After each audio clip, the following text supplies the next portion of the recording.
Baik, assalamualaikum warahmatullahi wabarakatuh, teman-teman semuanya. Selamat siang, salam sejahtera bagi kita semuanya. Hari ini ya, seperti di minggu kemarin, kita akan membahas masih dalam koridor komunikasi dan negosiasi ya. Cuman untuk hari ini kita akan lebih membahas tentang interview kerja. Kalau kemarin kita bahas tentang self branding secara online supaya menunjang karir kita di masa depan. Untuk kali ini kita lebih banyak akan membahas tentang self branding in job interview begitu. Nah, jadi ada dua ya teman-teman ketika kita ngomongin tentang self branding gitu ya. Yang pertama adalah self branding yang non interview, istilahnya kita pakai CV, kita pakai portofolio, kita pakai sosial media, kita pakai website-website, blog-blog yang kemudian bisa diakses melalui Google dan lain sebagainya. Itu adalah self branding ketika kita nggak secara langsung begitu ya, tetapi kita memberikan data kepada para HR, para HRD, para perusahaan ataupun industri. Yang kedua itu adalah self branding ketika kita job interview. Jadi ini levelnya udah agak up lagi nih. Kalau sebelumnya kita kirimkan CV, ya kita kirimkan cover letter, sosial media dan lain sebagainya untuk mereka istilahnya menggali dulu nih, perkenalan secara singkat dulu seperti apa sih sebenarnya diri kita itu ya, di online ini aslinya seperti apa. Kalau di sosial media itu kan kadang-kadang malah keluar aslinya gitu kan. Nah, ini kita lihat dulu, oh aslinya seperti apa begitu dan lain sebagainya. Nah, setelah itu CV, cover letter maupun sosial media ini akan di-confirm oleh HR, oleh HRD di job interview. Maka saya bilang job interview, self branding di job interview ini levelnya lebih up. Kenapa? Karena Anda akan secara langsung ngobrol. Anda akan secara langsung ngomong dengan HRD maupun user yang nantinya akan menjadi atasan Anda.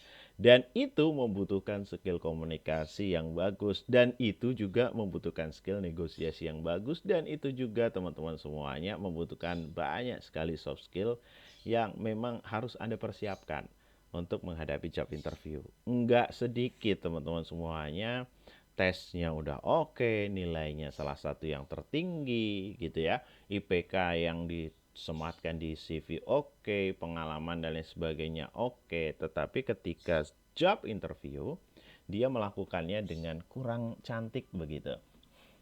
Nah, hal-hal yang semacam ini sehingga membuat dia gagal diterima di perusahaan impian dia gitu ya, karena di job interview kurang oke, jawabannya kurang mantap dan lain sebagainya. Karena pada dasarnya job interview ini adalah satu hal yang paling menentukan begitu ya, salah satu yang paling menentukan di rangkaian rekrutmen maupun hiring pada satu industri perusahaan tertentu. Boleh jadi tes-tes yang sebelumnya, tes tertulis, ya, CV, tes administrasi dan lain sebagainya itu cukup mudah ya untuk Anda lewatin, tetapi ternyata ketika job interview karena memang belum dipersiapkan secara mental, secara materi dan lain sebagainya, akhirnya jatuhnya malah mengecewakan. Nah, jadi itulah pentingnya job interview ya, salah satu yang paling penting. Tapi juga nggak usah jadi semacam beban teman-teman semuanya ya. Nggak usah jadi semacam kayak waduh aku dipanggil interview, wawancara dan lain sebagainya. Justru teman-teman semuanya, justru malah paling oke, paling bagus, paling mantap kalau Anda dipanggil job interview gitu loh, gitu ya, dibandingkan Anda nggak dipanggil job interview karena tes sebelumnya nggak lolos gitu. Nah, maka di CV maupun cover letter itu buat sekeren mungkin, semantap mungkin supaya kita dipanggil job interview, istilahnya kayak gitu. Nah, di job interview inilah kita bisa ya pencitraan gitu. Nah, tentunya pencitraan ini kan butuh persiapan-persiapan begitu ya. Wawancara ini kan justru malah butuh banyak persiapan, ya tentang profil kita lah yang akan disampaikan ke beliau-beliau itu seperti apa begitu ya. Nah, maka banyak sekali tips-tips ya agar lolos seleksi gitu ya dan mendapatkan pekerjaan yang diimpikan. Nah, teman-teman semuanya, kalau kita ngomongin tentang job interview, tetapi di masa pandemi COVID seperti ini, tentunya job interview ini nggak kayak, ya mungkin sebagian mirip ya dengan ketika kita masih non pandemik ya. Kita dipanggil ke kantor, kemudian face to face dengan atasan.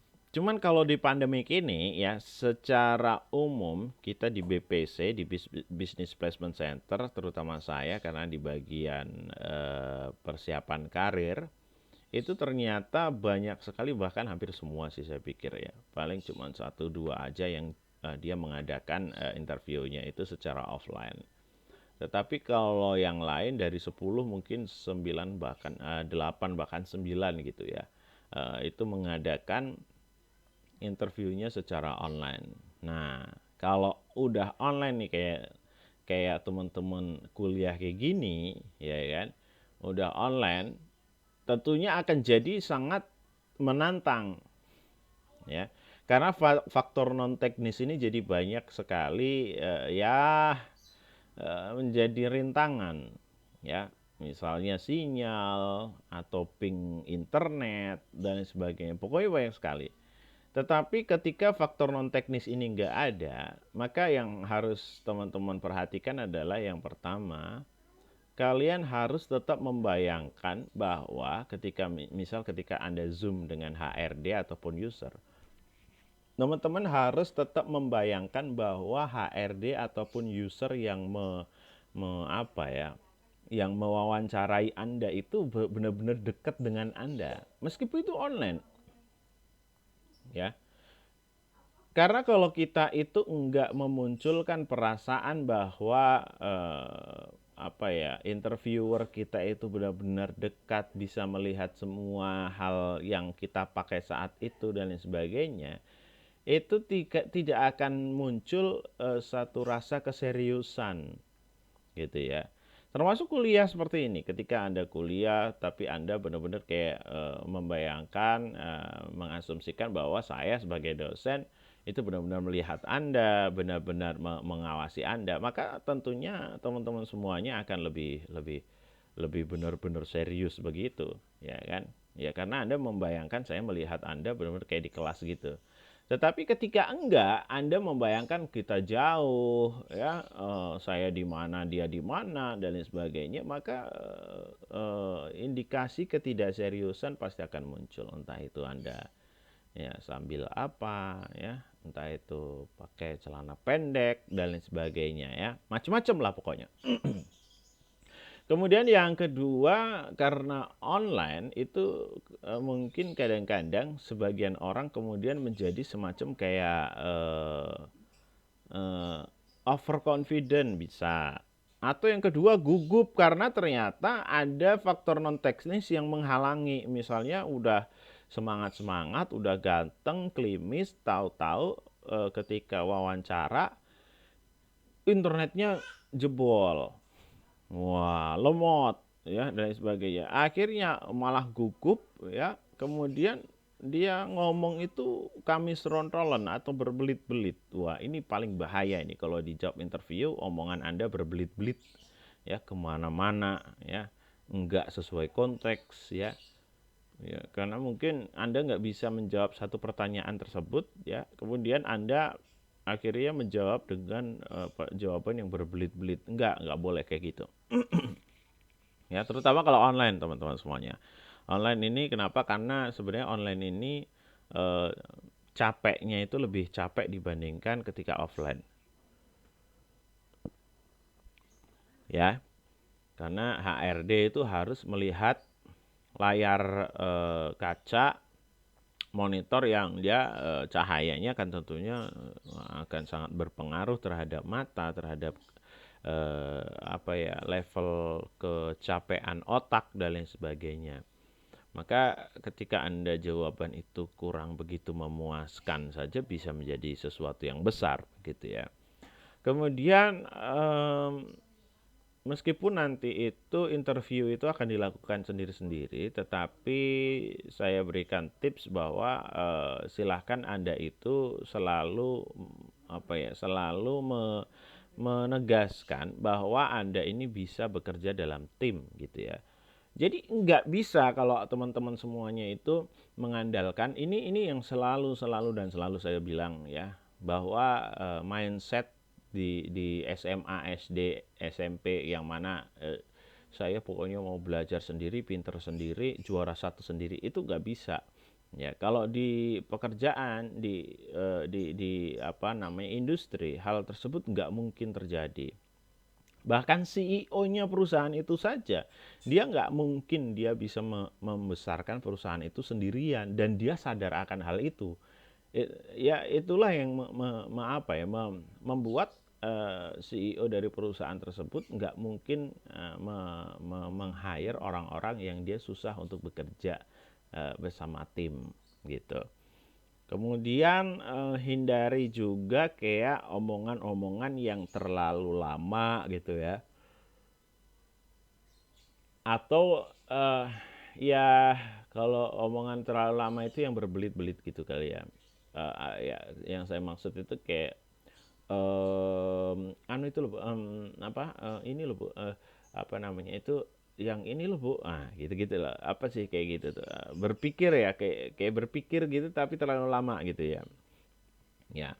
Jadi Anda bilang itu juga sebenarnya nggak masalah, tapi kalau berkali-kali juga kayaknya nggak asik juga. Tapi berpikir cepat dengan hal-hal yang sederhana, hal-hal dasar yang Anda miliki sebagai basic profile Anda, kemudian dikorelasikan dengan pertanyaan yang disampaikan oleh HR, itu sangat penting gitu ya. Jadi masing-masing pertanyaan dari HR itu apa, Anda juga harus sudah paling tidak ya ancang-ancang, kemudian juga sudah tahu basic knowledge-nya dari jawaban pertanyaan-pertanyaan tersebut, sehingga ketika ada pertanyaan yang mirip-mirip Anda bisa lah jawab ya dengan basic knowledge gitu ya, dengan jawaban-jawaban yang general gitu ya.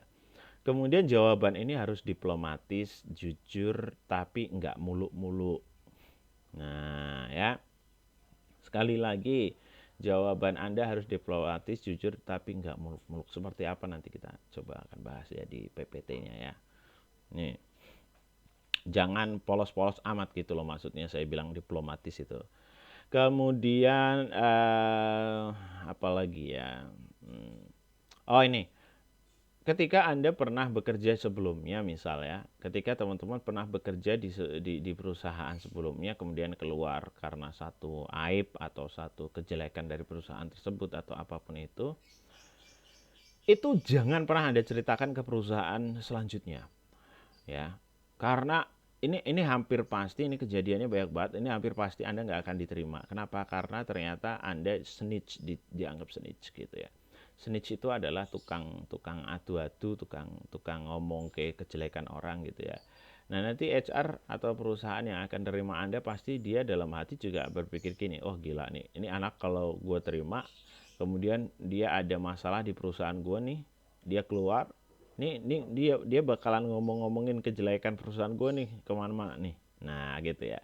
So jangan pernah ngomongin kejelekan tempat kerja sebelumnya, aibnya, apalagi rahasia-rahasianya, jangan sampai pernah ngomongin yang hal semacam itu gitu ya di perusahaan selanjutnya. Kemudian ya tadi faktor teknis non teknis ya itu perlu dipersiapkan, internet ya, gadget, laptop ya, webcam, pakaian, nah dan lain sebagainya. Nah ini pakai nih saya sampaikan teman-teman semuanya, silakan tetap berpakaian yang sopan, pakai kemeja, pakai dasi, pakai kalau perlu pakai jas ya. Kalau celananya kalau bisa ada ada celana panjangnya yang satu seragam dengan jasnya, pakai itu ya. Nggak apa-apa kok ya, interview cuma setengah jam. Pak, saya kan cuma dari kos, ngapain saya full ya? Nggak masalah, orang cuma setengah jam loh ya, capek amat loh ya kan. Nah, ya nggak apa-apa, pakai aja, nggak masalah, cuman setengah jam kok ya. Jadi silakan tetap ya pakaian yang sopan, pakaian yang terbaik ya. Jangan pakai yang compang-camping, jangan pakai yang jelek, nggak enak dilihat dan lain sebagainya. Kemudian juga pemilihan warna dari baju itu tentunya kalian juga harus perhatikan. Karena ya paling aman sih putih, hitam, itu yang paling aman ya, terorganisir, anaknya bersih dan lain sebagainya. Terus kalau nggak mau pakai putih hitam ya pakai biru ya, biru dongker. Jadi orang-orang yang suka warna biru ini adalah ini kalau secara psikologis adalah orang-orang yang suka bekerja dalam tim. Nah ya, nah ini juga ternyata kayak gitu. Dan yang nguji kita ini HR, biasanya dia juga lulusan psikologi, jadi dia ngerti ya hal-hal semacam itu. Kemudian pakailah pencahayaan yang cukup biar nggak burik-burik amat ya kan. Nah, jadi nanti ada yang ganteng-ganteng ini kelihatan burik kan nggak bagus juga. Terus juga tempat untuk online yang layak gitulah ya. Kalau memang rumahnya ya kayak rumah saya ini nggak begitu layak, catnya udah pada pudar, ada yang warna kuning, ada yang warna coklat ya, campur semua, ada bercak-bercak apa ini bocor rumah, nah ya kan di ininya kan, nah ya silahkan pakailah kain warna hijau ya. Atau misal bisa pindah sementara di tempat teman, tempat siapalah di situ yang memang backgroundnya tempatnya lebih representatif gitu ya. Nah, itu sih banyak, sebenarnya masih banyak sekali, nanti coba kita akan bahas melalui PPT yang apa namanya, yang sudah saya persiapkan di sini. Ya, semoga nanti dengan ini teman-teman semuanya bisa bisa lebih apa ya, persiap begitu ya, untuk menghadapi wawancara, interview, ya, komunikasi maupun negosiasi ketika teman-teman cari kerja gitu. Nah, self branding dalam wawancara adalah tentang pembentukan kesan yang tampak dari penampilan dan cara berkomunikasi. Maka ada dua hal yang paling penting nih teman-teman semuanya. Yang pertama adalah penampilan, guys. Guys, penampilan itu penting, guys. Kalau lu bilang alah tampilan luar itu kan hanya penampilan belaka, yang penting dalamnya. Enggak, no way. Bullshit, nonsense. Penampilan luar itu penting banget, apalagi ketika teman-teman semuanya itu mau nyari kerjaan ya. Maka kalau di Twitter sampai ada yang bilang ya, keadilan bagi seluruh rakyat yang good looking, ya bisa jadi kayak gitu gitu ya. Ya, bahkan ketika teman-teman semuanya itu ganteng, pinter ya, ada saingan anda yang nggak begitu ganteng tapi sama-sama pinternya, ya pasti yang dipilih yang ganteng dan pinter. Tapi kalau hal tersebut kita kan nggak bisa apa-apa ya, karena itu adalah pemilihan Tuhan. Dan ganteng itu kan, ganteng cantik juga sebenarnya adalah sebuah apa ya, ya nggak mutlak gitu ya. Mungkin bagi teman-teman semuanya saya ganteng, bagi istri saya ganteng, bagi orang lain di luar sana saya ganteng, tapi mungkin menurut saya biasa aja, walaupun semua orang bilang saya ganteng ya kan, tapi menurut saya biasa aja gitu ya. Ya, nah gitu ya, maksudnya nggak mutlak gitu ya. Nah, tapi kalau penampilan ini kalian bisa coba untuk buat gitu ya. Pakaiannya yang sopan, rambutnya yang rapi ya. Aksesoris di tubuhnya juga nggak berlebihan, tetapi juga nggak sepi-sepi amat gitu ya. Nah, kemudian juga sepatunya dan semuanya, pokoknya penampilan itu ya. Nah, penampilan ini kan tentunya menampilkan diri Anda from inside to outside. Ya, kalau Anda biasanya yang ada loh teman-teman semuanya yang pakai jas, pakai dasi, pakai yang rapi gitu tuh kayak ih jijik, apa sih ya, apa ya, pokoknya gitu ya. Ada loh orang kayak gitu tuh ya. Ada, serius. Saya dulu ketika kuliah di Amikom itu ngelihat ya, ada teman saya ngelihat saya itu, kalau kalau saya ngasisten itu kan berarti saya harus rapi ya, pakai baju ini ya, rapi, pakai dasi dan sebagainya. Itu ya dia kayak gitu ya. Jijik, isin, malu, apa sih, kayak gitulah pokoknya rasanya itu. Ada orang kayak gitu teman-teman semuanya. Ada. Ya kenapa? Karena di dalamnya dia nggak serapi itu di dalam secara internal gitu ya. Secara internal dia nggak serapi itu. Tapi ketika gaul ya, jeans, wah, robek-robek dia, weh keren gitu ya. Nah tapi kalau di karir kak ya, kecuali memang ada di industri kreatif ya mungkin ya. Ya di industri kreatif, seniman karena isinya seniman ya bisa lah, boleh seperti itu ya. Ya.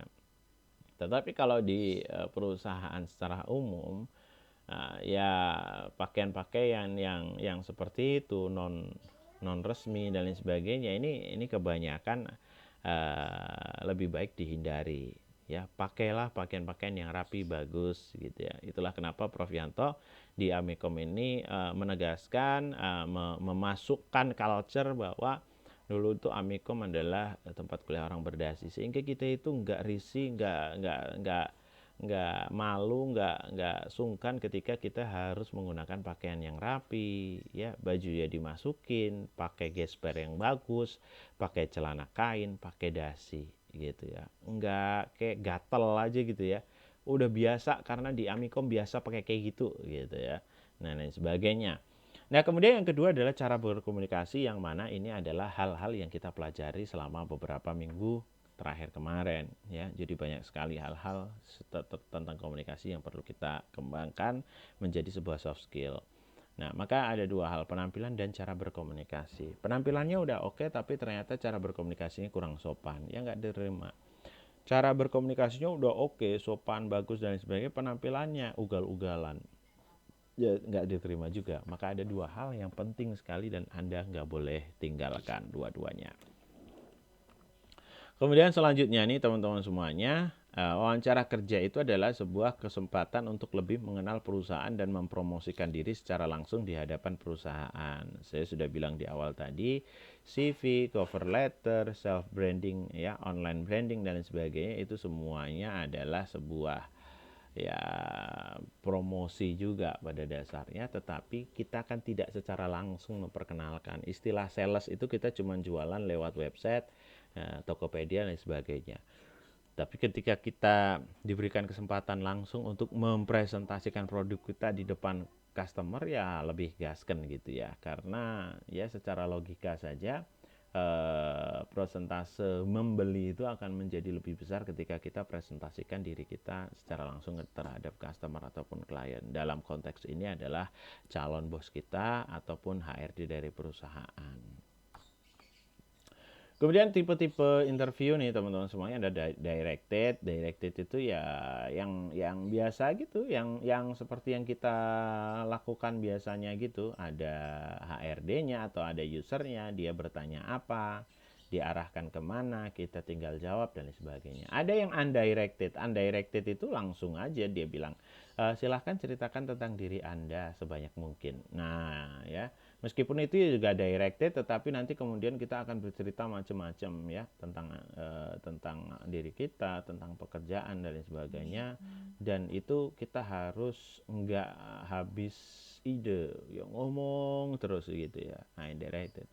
Kemudian ada behavioral. Behavioral ini biasanya directed behavioral ya. Jadi teman-teman akan diberikan sebuah masalah-masalah tertentu. Kalau Anda adalah seorang programmer, ya nanti biasanya masalahnya lebih ke logika begitu ya. Lebih ke masalah-masalah perhitungan-perhitungan sederhana, aritmatik begitu. Atau mungkin behavioral di sini adalah behavioral yang pertanyaan-pertanyaan itu mengarahkan konsep diri Anda, sikap diri Anda itu seperti apa. Nah, jadi ada pertanyaan itu sampai kayak gini. Mas, kalau ternyata nanti Anda diterima nih. Anda sekarang kan punya pacar dong. Iya, iya Bu, punya pacar. Nah, oke. Pacar Anda di Jogja. Nah, Anda diterimanya di Kalimantan. Kemudian gimana, Mas? Nah, ini pertanyaan juga termasuk pertanyaan behavioral, ya kan? How we behave on that case ya kan. Nah, ini jawaban yang akan sangat depend, ya. Kalau saya, ya saya akan kejar tetap di Kalimantan sih, Bu, ya. Saya tetap kerja di Kalimantan karena ya realistis aja sih, Bu, ya. Namanya juga pacar, ya, belum istri juga sih kan, Bu. Satu itu. Yang kedua, ya untuk memperistri pacar saya misalnya, saya juga perlu butuh modal dan lain-lain lah. Banyak sekali hal yang harus saya persiapkan, dan salah satu persiapan untuk memperjuangkan dia, ya salah satunya saya bekerja ini diterima di Kalimantan ini, Bu. Kalau diterima, Bu, begitu. Ini kalau saya. Kalau Anda bisa jadi oh iya, Bu, ya. Oh iya sih, Bu. Saya kayaknya tetap di Jogja aja deh, Bu. Bisa jadi kan kayak gitu. Ini kan. Nah, yang mana yang lebih bagus? Ya sama aja, nggak ada gitu ya. Kalau memang ternyata perusahaan ini ngebet mau ambil dia dan ternyata ada kosong di Jogja, ya diambil. Tetapi ketika di Jogja tidak ada, ya mau nggak bisa diambil karena dia sudah bilang dari awal bahwa ternyata dia apa nggak mau di luar Jogja. Atau yang parahnya lagi, ketika HR ini behavioralnya adalah mau melihat komitmen kita terhadap ya tadi itu. Wah, ini gimana? Wah, ternyata dia suka nonton Layangan Putus atau apa itu, film yang paling baru itu. Wah, ya. Wah, dia pengen ngelihat itu. Waduh, itu udah drama itu, lama itu. Ya. Nah, capek juga kita jawabnya, tapi ya memang seperti itu. Kadang-kadang interview, wawancara, ya behavioral ya seperti itu. Gitu ya.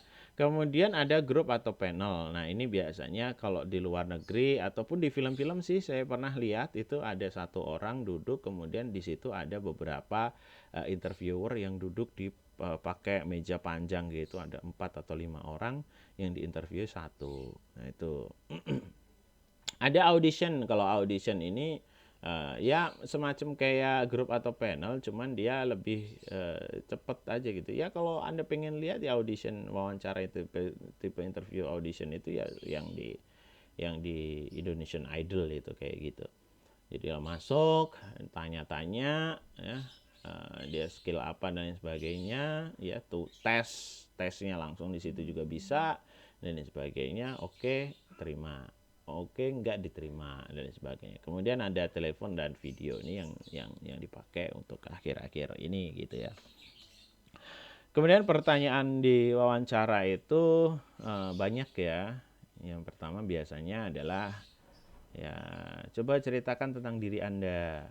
Coba ceritakan tentang kehidupan Anda, keluarga Anda gitu ya.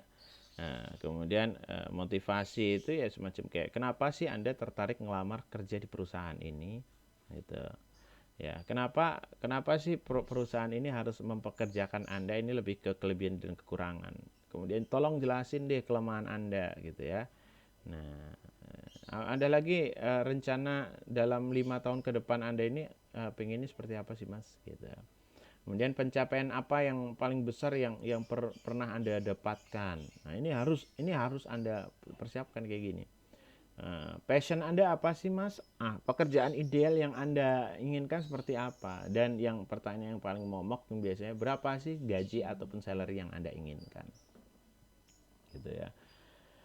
Ya, semua pertanyaan-pertanyaan ini harus Anda persiapkan jawabannya. Dan saya bilang dari awal, jawabannya harus diplomatis, tetapi tidak muluk-muluk, gitu ya. Berapa gaji salary yang Anda inginkan? Saya fresh graduate tapi jago, Bu, 20 juta. Ya kan? Nah, nggak bisa.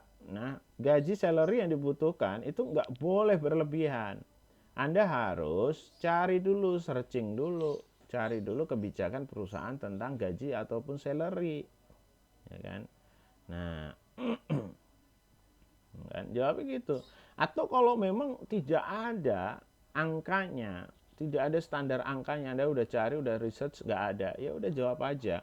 Bu, saya ikuti aja kebijakan perusahaan tentang gaji ataupun salary untuk fresh graduate seperti saya, tetapi tentunya nanti kalau kinerja saya bagus, nah kita bisa saya mungkin bisa bicara lagi, Bu, tentang gaji ya. Jadi saya ingin menunjukkan dulu kinerja saya yang paling optimal di perusahaan ini sembari mengikuti kebijakan perusahaan tentang gaji maupun salary yang ada. Nah, setelah memang kinerja saya dirasa cukup bagus, mungkin bisa kita bicarakan lagi tentang gaji maupun salary yang saya inginkan selanjutnya. Yang paling aman kayak gitu jawabannya, ya kan?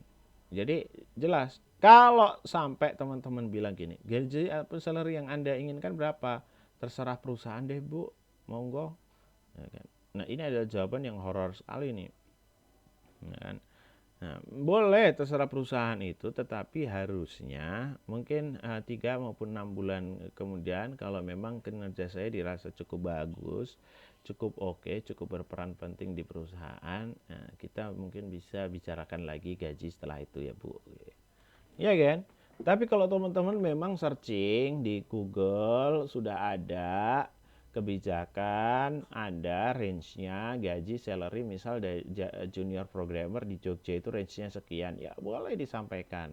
Ya kan menurut riset yang saya cari sih Bu, saya kumpulkan fresh graduate seperti saya dengan experience kurang lebih 2 tahun di bidang Python, ya range gajinya antara 5 sampai 6 jutaan per bulan, Bu.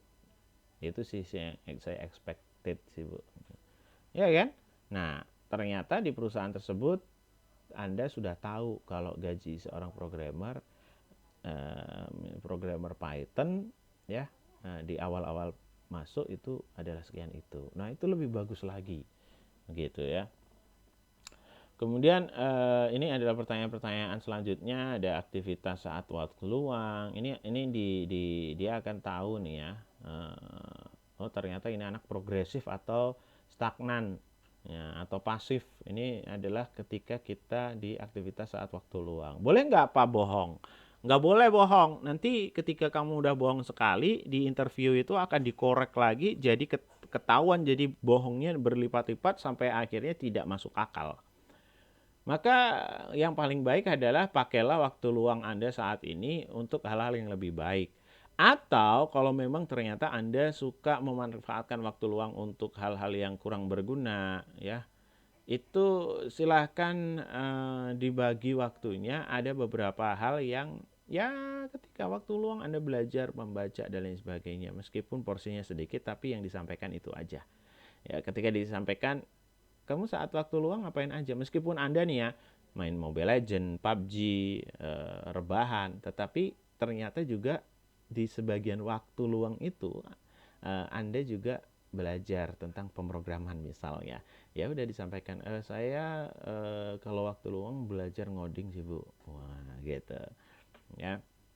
Kemudian pengalaman KP, magang, organisasi ini juga penting. Maka teman-teman semuanya, kalau memang ada waktu, ini MBKM lagi buka nih ya, untuk magang, untuk studi independen, ini sangat-sangat luar biasa, bisa Anda manfaatkan ya. Kemudian things to remember, kesiapan pelamar, fleksibilitas, nggak usah kayak prinsipal kuat banget gitu ya. Kalau nggak gini Bu, saya enggak. Wah, Bu kalau saya enggak 5 juta enggak misalnya gitu. Bu kalau saya enggak jadi programmer enggak. Wah itu ya ya boleh prinsipal dipegang, tetapi fleksibilitas itu juga penting gitu ya. Karena ternyata saat itu saya pernah daftar juga sebagai programmer, tapi direkomendasikannya ke dosen, dan ternyata ya karena fleksibel aja, oh ternyata kamu itu nggak cocok jadi programmer, mas, cocoknya jadi dosen, dan ternyata memang saya lebih nyaman jadi dosen. Kemudian motivasinya untuk bekerja dan lain sebagainya, attitude dan kepercayaan diri nih yang suka membuat kita kurang diterima di perusahaan. Ada attitude dan kepercayaan diri, kurang pede dengan kemampuan dirinya sendiri, sehingga jawabannya lebih menonjolkan kelemahan diri. Sehingga jawabannya lebih ini mental Indonesia banget ini. Masuk ke final, di semifinal udah oke, penyisian ngeri banget, masuk ke final playout gitu ya kan. Nah karena kepercayaan diri ini ya, mental ini ya, Ya, Mas kamu bisa ini? Ya, jawabannya, saya belum bisa sih Pak, belum begitu bisa. Belum. Loh kamu bisa apa aja? Padahal bisa dia itu Kak. Itu bisa, meskipun di kita dia bisa, tapi jawaban yang keluar itu nggak bisa. Itu karena kepercayaan diri yang udah hancur. Gitu lah. Attitude juga omongan-omongan, bahasa dan lain sebagainya jangan sampai merendahkan diri kita sendiri, tapi juga jangan sampai menyombongkan sehingga menyakitkan hati interviewer. Kemudian tampilkan kesan positif saat wawancara, banyak senyumnya, suaranya diperhalus, bahasanya diperhalus, nggak usah membentak-bentak, tetapi suara voice-nya, tekanannya itu pas gitu ya. Datang tepat waktu, pastikan udah tahu lokasi wawancara, hadir 30 menit lebih awal. Persiapkan CV, berkas lamaran, buku agenda, buku tulis untuk menulis pertanyaan-pertanyaan yang disampaikan oleh HR kalau ternyata pertanyaannya cukup kompleks. Seperti yang saya sampaikan tadi, ternyata pertanyaan itu kadang-kadang juga ada logikanya. Bahkan logika aritmetik ya. Jadi teman-teman harus ngitung, ya kan? Mas, kalau ternyata ini ada di suatu tempat itu ada 20 kucing, kemudian kucing itu masing-masing memakan 1 kilo ikan. Nah, suatu ketika di pertengahan bulan, dan lain sebagainya, maka di akhir bulan berapa jumlah ikan yang harus dikeluarkan oleh seorang pemilik kucing ini. Nah, gitu. Nah, untuk tahun depan, untuk bulan depannya lagi kira-kira berapa forecastingnya, misalnya gitu. Nah, itu kan perlu pencatatan dan lain sebagainya. Kemudian kalau ada formulir, isi dengan lengkap dan rapi. Perhatikan grooming yourself nih saya sampaikan tadi. Perhatikan kebersihan diri, pakaian, perhatikan kesesuaian warna, jangan warna-warni. Hindari warna motif yang terlalu mencolok ya, pakai warna-warna yang muda, itu jangan sampai ya. Karena itu mencolok sekali. Perhatikan kerapian penampilan termasuk rambut ya. Potong rambut dulu, rapihin rambut dulu. Kalau yang perempuan ya dirapiin rambutnya kalau diurai ya. Tapi kalau di apa sih istilahnya diikat ya, diikat yang bagus. Nah, kalau yang pakai kerudung ya kerudungnya tentunya dibagusin gitu ya. Nah, ini yang nomor 6 nih, gunakan deodoran. Nah, ini banyak banget HRD yang dia bilang sama saya, Mas itu sebenarnya bagus tapi keteknya bau. Mas itu sebenarnya bagus kan. Kenapa? Karena ternyata untuk nunggu di interview itu lama nunggunya. Dari pagi sampai sore kadang-kadang. Bener real. Bahkan ada yang sampai jam setengah 9 malam waktu itu, yang Pama Persada. Padahal pembukaannya jam setengah 7 pagi. Lu bayangin nggak mandi seharian Kak, kalau nggak pakai deodoran tuh ketek baunya kemana-mana. Ya. Jadi jam setengah 9 itu udah, waduh, udah nggak kondusif kali itu ya. Nah, ketek itu baunya kemana-mana ya. Jangan sampai ya terjadi kayak gitu. Ya. Kemudian gunakan make up dengan tampilan profesional, nggak usah lebay, ya, jangan sampai wow udah kayak mau konser dangdut aja ya. Rapikan kumis dan jenggot bagi pria, ya. Pak saya itu lebih keren, lebih maco kalau ada kumis dan jenggotnya, ya dirapiin aja nggak apa-apa, ya kan. Kalau memang anda lebih terlihat oke, kumis dan jenggotnya untuk dicukur habis ya dicukur habis, ya kan, nggak apa-apa, gitu ya. Yang harus diperhatikan itu adalah nonverbal, 65% nonverbal Kak. Ya, jadi komunikasi itu tidak hanya verbal, tidak hanya kata-kata bahasa yang keluar, tetapi ternyata nonverbal itu juga harus diperhatikan. Facial expressions ketika menceritakan sesuatu dengan dengan sebuah apa ya, kebahagiaan tertentu gitu ya. Misal tadi pertanyaannya adalah coba ceritakan hal yang paling berkesan di kehidupan Anda, satu prestasi yang paling tinggi di kehidupan Anda. Wah, facial expressionsnya Anda menggebu-gebu dengan pitch yang cukup tinggi gitu. Oh iya Bu, jadi gitu ya. Tone of voice ya, tadi pitch rendah, pitch tinggi ya, suara rendah, suara tinggi. Movementnya Anda, jangan muter-muterin kursi Kak ya. Nah, ini kursinya kan bisa diputerin, muter-muterin pusing ya kan. Appearance itu ya tampilan, eye contact Anda harus melihat matanya ya, eye contact ya. Kenapa eye contact ini kan ya paling enggak itu memperlihatkan bahwa Anda excited gitu ya, dan Anda percaya diri untuk bertemu dengan HRD. Gesture ya, tangan Anda, wajah Anda itu menunjukkan apa yang Anda sampaikan itu satu laras gitu, selaras gitu ya. Kemudian posture ya, posture tubuh Anda ya, jangan, nggak usah nunduk-nunduk banget, tetap gagah, tetap keren, tetap mantep gitu loh. Nah ini ya, saya sebenarnya tadi duduk dengan tegak, jangan terlalu kaku, pertahankan kontak mata, fokus, mendengar aktif, tunjukkan sikap sopan, percaya diri, jangan lupa tersenyum, salam, gitu kan. Verbal pilihan kata jangan lupa ya. Kalau yang verbal ini pilihan kata itu penting banget, tidak nyalain orang lain, aib-aib nggak usah disampaikan, jujur, suara terdengar jelas ya. Nah, kemudian yang terakhir yang saya sampaikan itu adalah be honest, be yourself, be beautiful. Maka kakak-kakak semuanya, untuk menghadapi sebuah interview itu memang membutuhkan kemampuan komunikasi verbal, non verbal, dan juga membutuhkan ya penampilan yang oke punya. Dan semoga apa yang saya sampaikan ini bisa membuat Anda memiliki sebuah gambaran seperti apa sih nanti ketika saya interview, dan apa hal-hal yang harus saya sampaikan, saya persiapkan untuk menghadapi interview, sehingga harapannya Anda setelah lulus atau bahkan sebelum lulus sudah bisa bekerja, mendapatkan pekerjaan, dan sudah mulai membangun karir Anda.